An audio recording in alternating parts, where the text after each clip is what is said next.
levering him out of office and rigging 2018, as you've said. Quote, this is what Nawaz Sharif said.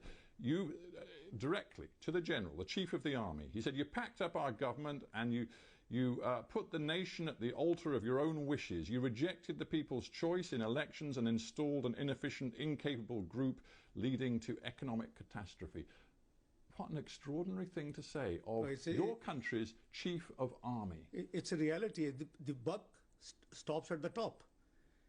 And the deep state is known what deep state does in Pakistan. I mean, is it a surprise to you, Mr. Sekhar? It is known to the world. As Hillary Clinton the other day just gave an interview.